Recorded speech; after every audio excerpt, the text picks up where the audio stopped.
Y continuamos en este mismo momento y de acuerdo con el programa a tiempo, con Ronnie Lenz, quien nos acompaña desde Santiago. Les recuerdo que Ronnie es un ingeniero comercial, economista de la Pontificia Universidad Católica de Chile, con una maestría en economía de la Universidad de Georgetown en Estados Unidos. Él ha tenido una trayectoria importante en el sector público de salud de su país, como exjefe de planificación y presupuestos del Ministerio de Salud y exdirector del Fondo Nacional de Salud, el FONASA de Chile, exconsultor del Banco Mundial para Financiamiento y Reforma de Salud en Latinoamérica y el Medio Oriente, expresidente del capítulo chileno de la Sociedad Científica Internacional en Economía de la Salud. Actualmente tiene su cargo como académico en el Instituto de Salud Pública de la Universidad Andrés Bello, como responsable de la maestría y profesor titular de la Facultad de Medicina y como responsable de la especialización en salud del Instituto de Salud Pública de la Universidad Andrés Bello. Ronnie, bienvenido, te agradezco mucho, como lo he hecho, que estés con nosotros y les vamos a pedir tanto a Iván Darío como a ti que al terminar podamos escuchar la conferencia de Don Berwick y después tener el intercambio con nuestros expertos mexicanos. Así es que, Ronnie, adelante con tu presentación. Bienvenido. Un millón de gracias, doctor Ruela. Le agradezco a la Academia de Medicina de México la invitación que realizó al Instituto de Salud Pública, al cual me toca representar en esta ocasión. Yo traté de sintetizar en la presentación, que espero que se vea bien. ¿Usted me dice? Se ve bien, Ronnie. Sí, sí. Perfecto. La mayoría de las preguntas que nos hizo llegar, como señalaba el colega de Colombia, es difícil resumir en tan poco tiempo, pero he colocado los elementos que me parecen que son más interesantes para compartir en un diálogo entre países de América Latina. Chile se caracteriza porque es un país que no es muy grande, es relativamente chico, a pesar de que la población en estos últimos años ha venido creciendo. Nosotros tenemos cerca de 19 millones de personas acá en el país, eh, donde probablemente los cambios más interesantes e importantes están relacionados con el proceso de envejecimiento que tiene el país, ¿no? El cual en estos últimos 20 años prácticamente ha duplicado la población de adultos mayores y ha elevado fuertemente el componente de enfermedades crónicas dentro de la población, ¿no? Y este fenómeno, lejos de detenerse o aminorarse, va a seguir su curso y estimamos, de acuerdo a las proyecciones del Instituto Nacional de Estadística, que para el año 2040 ya alcance al 20% de la población, colocándonos más o menos en los porcentajes que hoy día tienen los países en Europa de la OECD. Y adicionalmente a estos cambios demográficos, donde pronto la proporción de adultos mayores va a ser mayor que la proporción de personas menores entre 0 y 14 años. También hemos tenido, al igual que el resto de los países de la región, un fuerte proceso migratorio, que en el caso chileno, por la baja base poblacional que nosotros teníamos, ha impactado fuertemente a los sistemas de salud y al sistema de educación en particular, ¿no? Nosotros en estos 20 años la población migrante se multiplicó casi por 9 veces, ¿no? Y hoy día asciende alrededor de 1,6 millones de personas, ¿no? Eh, el otro elemento que es distintivo del sistema de salud chileno es que nosotros empezamos nuestros procesos de hacer frente a los problemas de salud alrededor de la década de los 60 y bajamos fuertemente en mortalidad infantil, mortalidad materna, desnutrición, logramos el saneamiento del sistema de salud. Por lo tanto, los problemas que hoy día estamos enfrentando son problemas ya más parecidos a los de los países con mayor nivel de desarrollo, ¿no? Nuestros indicadores en términos de salud, de expectativa de vida, son bastante buenos. Sin embargo, tenemos este gap, esta brecha que se nos comienza a generar con las condiciones crónicas, ¿no? Particularmente en temas como la diabetes, que está muy fuertemente asociada a la obesidad, dentro de los cuales Chile tiene una de las tasas o índices más altos, parecido a México, parecido a los Estados Unidos, ¿no? 34% de la población tiene obesidad. Se suma a eso la hipertensión arterial, la depresión y ahora último están explotando fuertemente los cánceres. Eh, y los problemas que nosotros observamos están fuertemente relacionados con la cobertura de las atenciones que damos al sistema de salud, con la protección financiera y evidentemente con la calidad de esa atención. Los recursos de los cuales dispone Chile para poder hacer frente a esta masa de problemas de salud no son muy distintos de los del resto de los países. Yo diría que Chile en general está con baja disponibilidad en términos de recursos humanos, particularmente de médicos y de enfermeras comparados con las realidades de los países más desarrollados, así como en términos de infraestructura, ¿no? Eh, y ahí es importante entender de que el sistema de salud chileno es un sistema mixto, que tiene un fuerte componente público, pero donde la infraestructura y los recursos humanos del sector privado no solamente permiten atender a la población del sistema ISAPRE, sino que también ayudan a la atención del sistema de los beneficiarios de FONASA del sistema público. Lo cual nos lleva a la organización del sistema de salud chileno. Nosotros tenemos un sistema que está basado todavía en la contribución de las personas. Las personas pueden elegir si cotizan en el FONASA, que es el Fondo Nacional de Salud, que es público, o en el sector privado de ISAPRE. Esta elección es una elección a medias, en el sentido de que, dado el costo de los planes en el sector privado, solamente la gente de altos ingresos podemos acceder al sistema ISAPRE, mientras que la gran mayoría de las personas son cubiertas por FONASA, ¿no?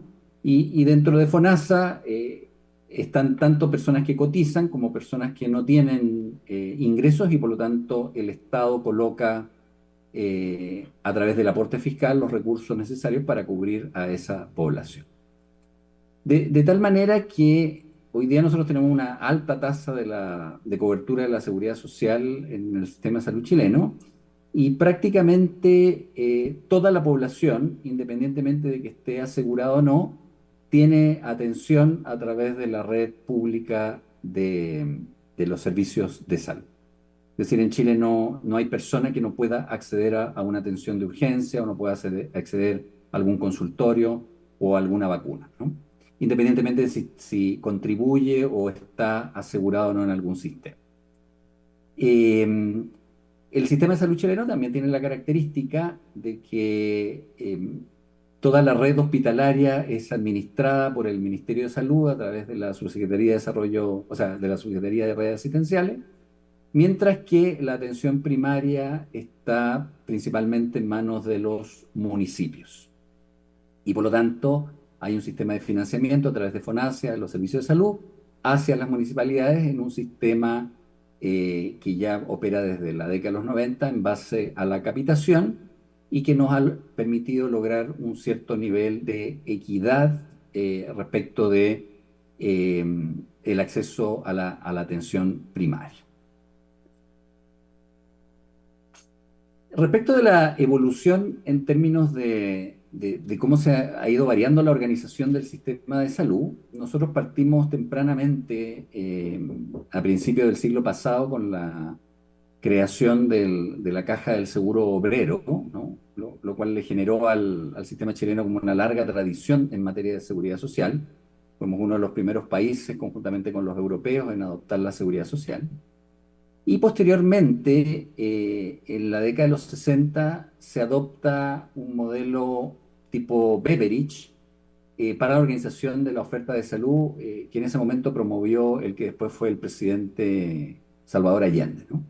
Y por lo tanto, coexistían estos dos modelos, un sistema bismarckiano de cajas con un sistema de Beveridge en la oferta de servicios pública, que el gobierno militar, durante la dictadura del general Pinochet, fusionó en lo que es la actual estructura organizativa del sistema de salud y creó el Fondo Nacional de Salud, municipalizó la atención primaria de salud y paralelamente creó el sistema ISAPRE.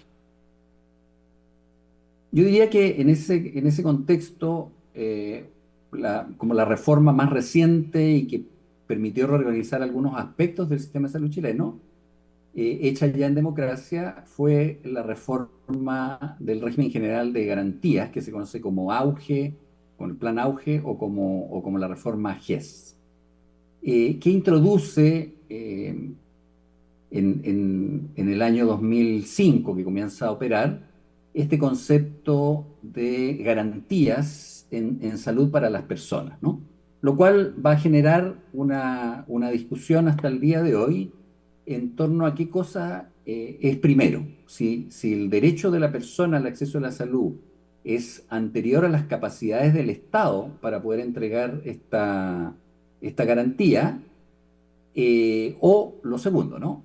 Bajo la primera concepción, si el Estado no puede resolver la garantía, entonces se tendrá que recurrir al sector privado para poder resolver principalmente la oportunidad en materia de acceso. Y también una de las cosas que introduce el régimen de garantías es que explicita un sistema de priorización que estaba basado en su origen en carga de enfermedad, en estudios de efectividad de las intervenciones, en la demanda potencial que podía ser atendida y en la capacidad de oferta del sistema para poder justamente garantizar los tiempos y el acceso a las personas.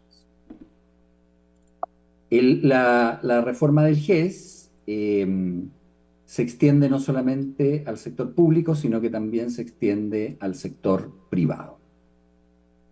En este contexto, yo diría que otra reflexión que es bueno hacer es que cuando se introduce el sistema privado, se rompe la tendencia histórica que había estado sucediendo en seguridad social en el país, que era básicamente generar la mezcla público-privada a través de la integración de un aseguramiento público con una prestación privada.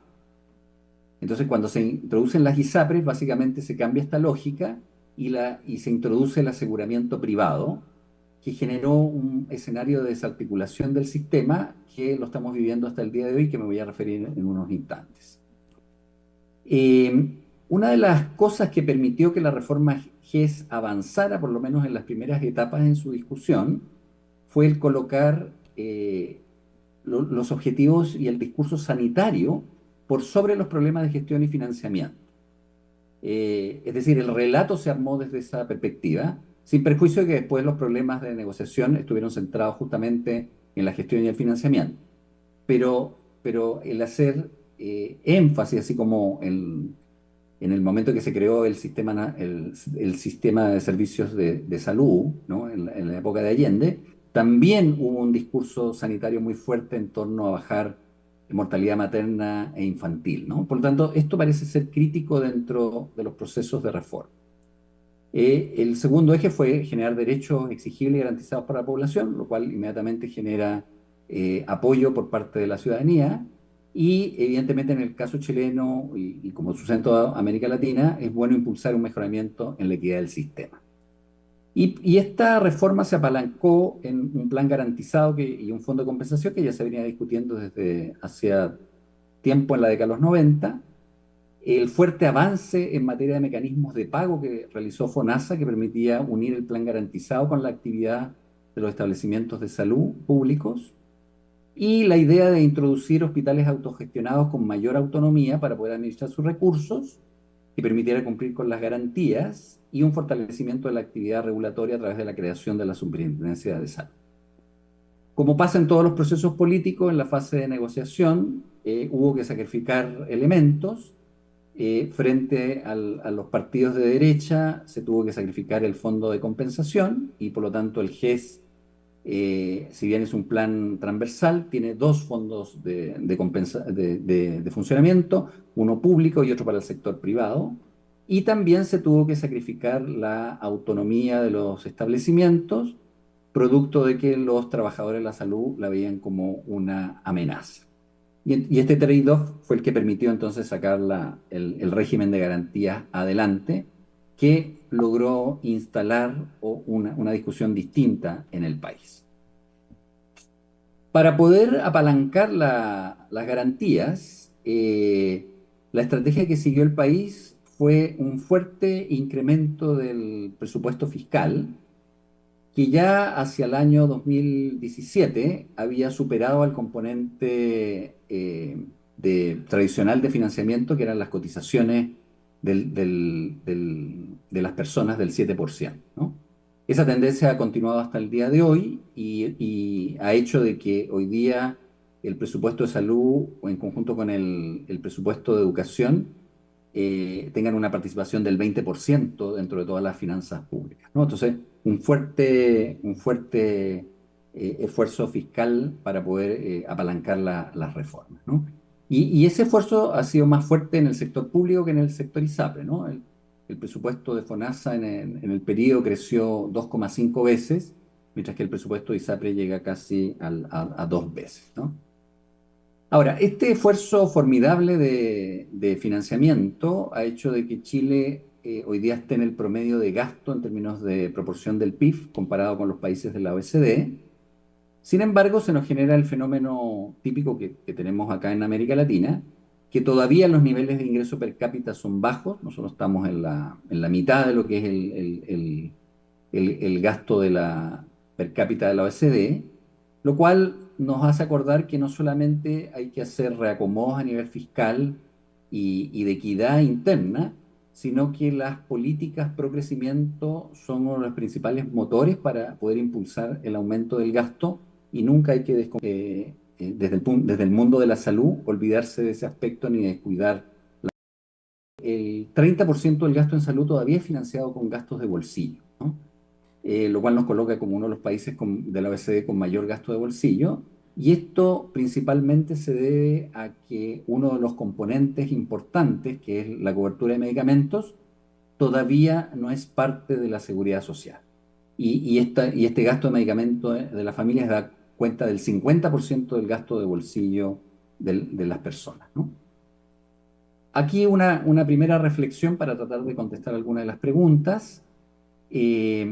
Se logró, yo diría como elementos de éxito, es que nosotros logramos mantener una cierta política de Estado, a pesar de los grandes vaivenes políticos que sufrió el país, diría yo, inclusive durante el gobierno de la dictadura militar, se mantuvo todas las estrategias de disminución de la mortalidad materna infantil, de las campañas de vacunación, de la sanitización y el agua potable, la desnutrición, y eso se ha mantenido hasta el día de hoy, ¿no? Por lo tanto, la sociedad chilena logró generar cierto consenso respecto de algunos temas. Diría que dentro de esa estrategia ha sido vital la extensión de la atención primaria de salud, lo cual hoy día nos da a nosotros una base sólida para el manejo de las poblaciones, ¿no? Y de hecho, inclusive el Ministerio de Salud hoy día está en pilotos intentando incorporar al sector privado, que no tiene un sistema de atención primaria tan sólido como el público, para que se incorpore al sector que maneja la atención primaria municipalizada. Yo diría que el crecimiento económico fue otro de los elementos importantes porque contribuyó justamente a que el aporte fiscal pudiera aumentar. Y las agencias regulatorias y financiadoras con independencia de los gobiernos de turno, con relativa independencia de los gobiernos de turno, coincidieron con periodos de fortalecimiento del sistema de salud. Mientras que en los periodos que observamos que son capturadas políticamente, tienden a coincidir con mayores problemas y más desregulación respecto de la actividad pública y privada. Y el otro elemento que yo diría que es sumamente importante es que Chile también en los años 2000 implementó un sistema de alta dirección pública a través de concursos que permitió profesionalizar durante buena parte la gestión de los servicios públicos y particularmente los establecimientos hospitalarios, lo cual, de acuerdo a lo que muestran algunos estudios recientes, ha permitido establecer relaciones entre el nivel de profesionalización y el mejoramiento en los indicadores de salud. ¿Cuáles son los desafíos del sistema de salud chileno? El primero y probablemente el más importante es disminuir la inequidad en el acceso. Tenemos esta diferencial de acceso entre el sistema ISAPRE y el sistema público. El sistema ISAPRE partió, o en su época más importante, llegó al 30% de cobertura de la población. Hoy día eso ha venido disminuyendo, está en menos del 20% y hay un éxodo producto de la crisis financiera hacia el sistema público. Y la otra gran inequidad que nosotros tenemos es una inequidad geográfica, producto justamente de las zonas extremas y las zonas donde hay poblaciones originarias. Y también estamos comenzando a observar que con este tema del género comienzan a aparecer diferencias de acceso que tenemos que reparar principalmente con las mujeres, ¿no?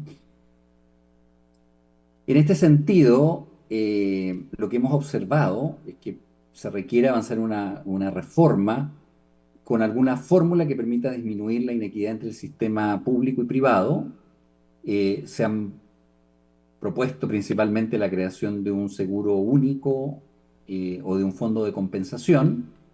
Sin embargo, a pesar de que hay cierta, diría yo, concordancia técnica entre las distintas posiciones políticas, desde el punto de vista de los partidos políticos, no ha habido piso para poder generar un proceso de reforma posterior al GES. Han pasado 5 gobiernos, 2 de derecha, 3 de izquierda, y más bien lo que vemos es una polarización, ¿no?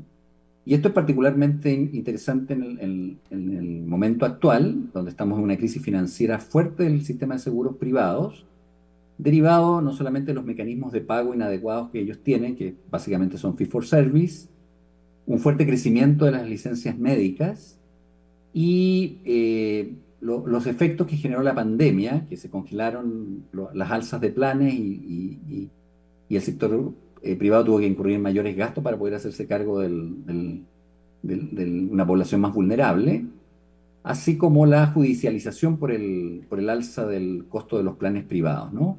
Que derivó en una serie de fallos judiciales de la Corte Suprema discutibles porque no solamente falla respecto de lo que está en litigio, sino que para toda la población, y por lo tanto genera un escenario para reforma, pero inclusive el gobierno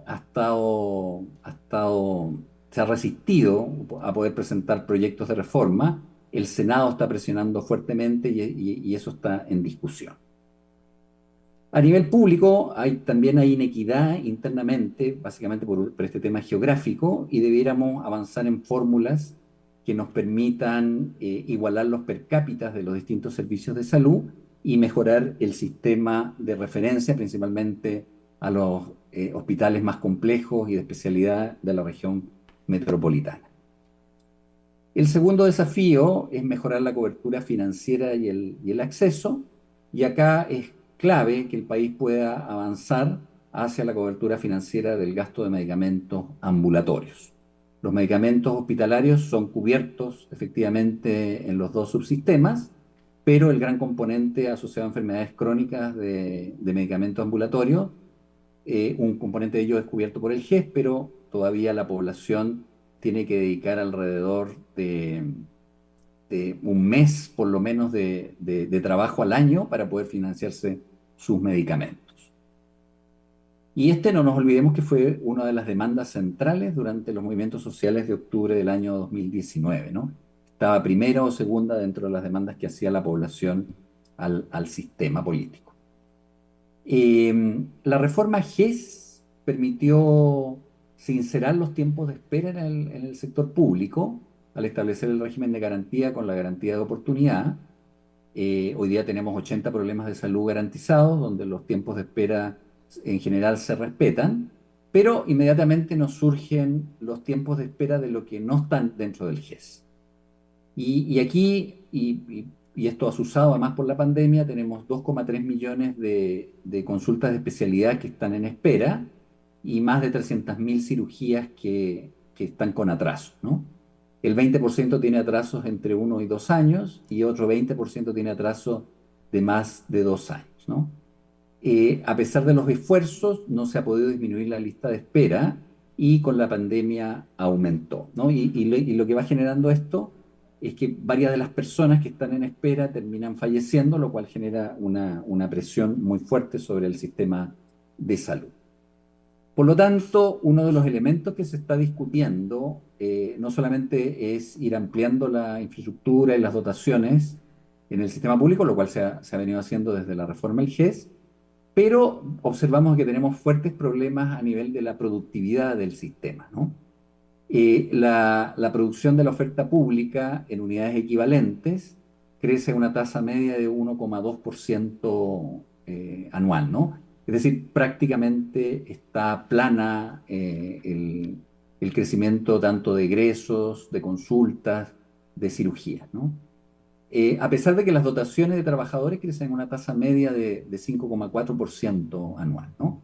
Y entonces, ¿esto qué nos genera? Nos genera que las caídas en la productividad son del 4% anual y nos hace que el costo medio de atención vaya creciendo a un ritmo de 2,7% anual, lo cual hace que la eficiencia del gasto descienda en más o menos 7% anual, lo cual son malas noticias porque quiere decir que el sistema se va encareciendo y a pesar de que hacemos más inversión y tenemos más dotaciones, no logra despegar la productividad.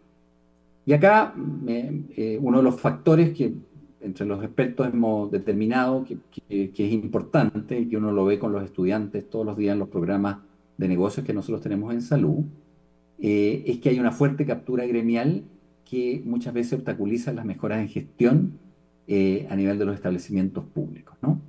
La buena noticia es que FONASA estaba avanzando en introducir el pago en base a grupos relacionados de diagnósticos, los GRD, que son los sistemas de pago hospitalario que utilizan los países de la OECD, ¿no?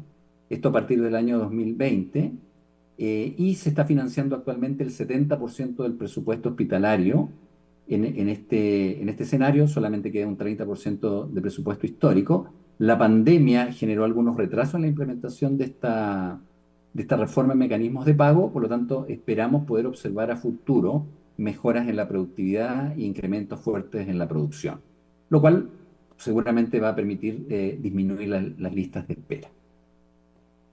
El otro problema que tenemos es que los modelos de atención se construyeron en términos a los problemas tradicionales del binomio madre-hijo, en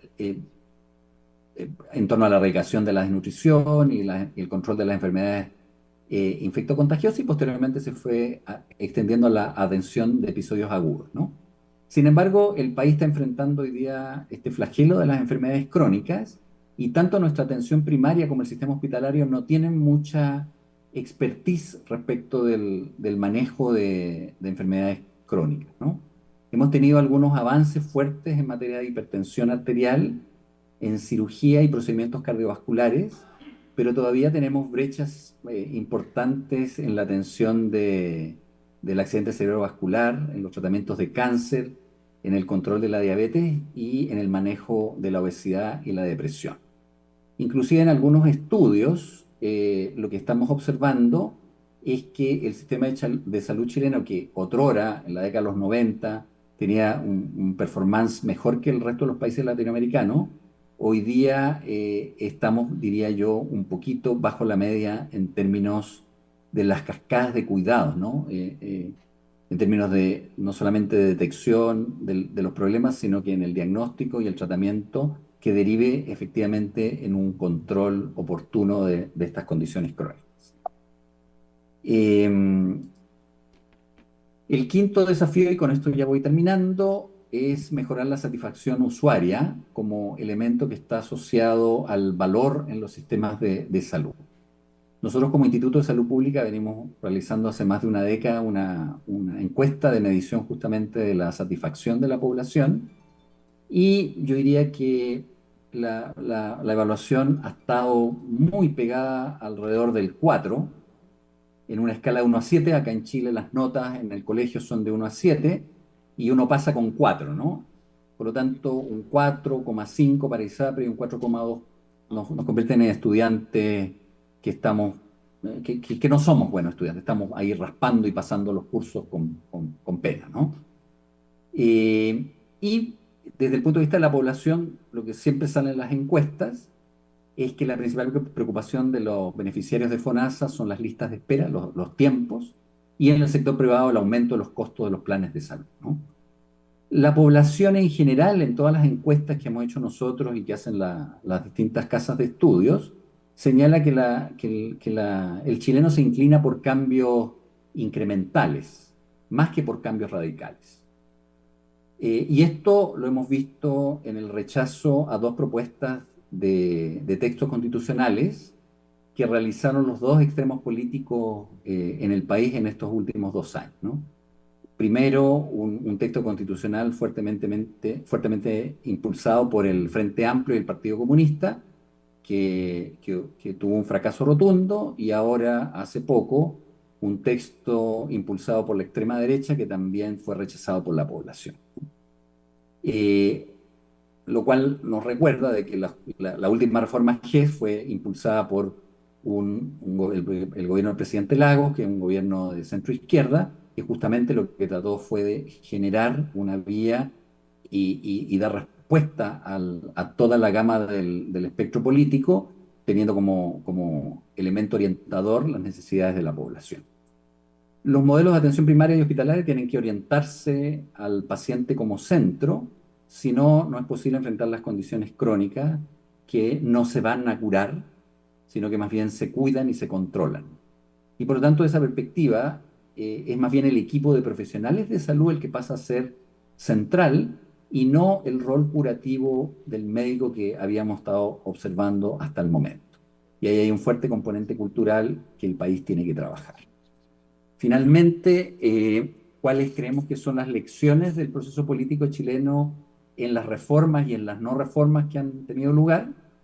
Y yo diría que las más importantes es que los procesos políticos de reforma en salud son procesos complejos y si no vienen directamente desde el gobierno, y en el caso nuestro desde la presidencia, porque tenemos un régimen presidencial, no van a suceder porque los ministerios de salud no son capaces de sacarlos adelante.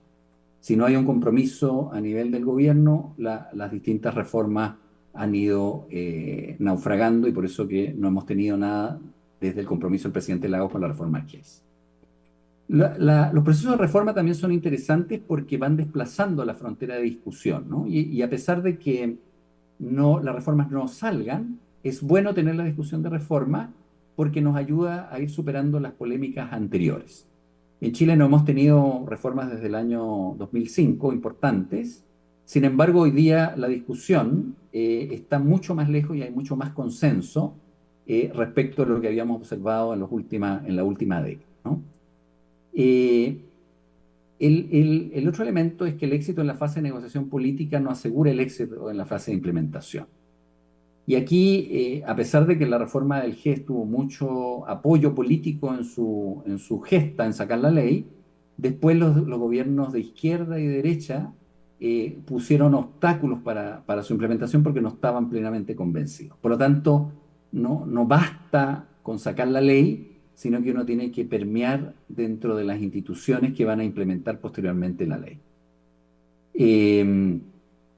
Es necesario sumar a los equipos económicos de gobierno, entregando garantías en términos de contención de costos y el uso más eficiente de los recursos como parte de la agenda y la estructura de la reforma. Si no, uno se gana un enemigo interno que no va a permitir que la reforma progrese en el Parlamento. También es importante incorporar a los grupos médicos en una participación activa, ojalá desde los momentos iniciales de la reforma, pero sobre todo en la fase de implementación. y tampoco se requiere tener un diseño de reforma muy afinado para iniciar los procesos de reforma. Sin embargo, lo que sí hay que tener claro cuál es el núcleo de la reforma, cuál es el elemento que no se va a transar. Y la última lección es que en nuestra experiencia es bueno neutralizar al Ministerio de Salud en la etapa de diseño, pues son etapas más creativas y los ministerios de salud son muy inerciales, y más bien potenciarlo en la etapa de negociación política. Es decir, una vez que se definió qué es lo que se quiere hacer en materia de reforma, el ministerio pasa a tener entonces el pandero y por lo tanto hace el proceso de negociación política con las fuerzas parlamentarias. Eso es lo que quería compartir con ustedes y espero que ojalá a los hermanos de México les sirva para el proceso de reflexión que están realizando en su país. 1 millón de gracias. Ronnie, muchas gracias por esta presentación.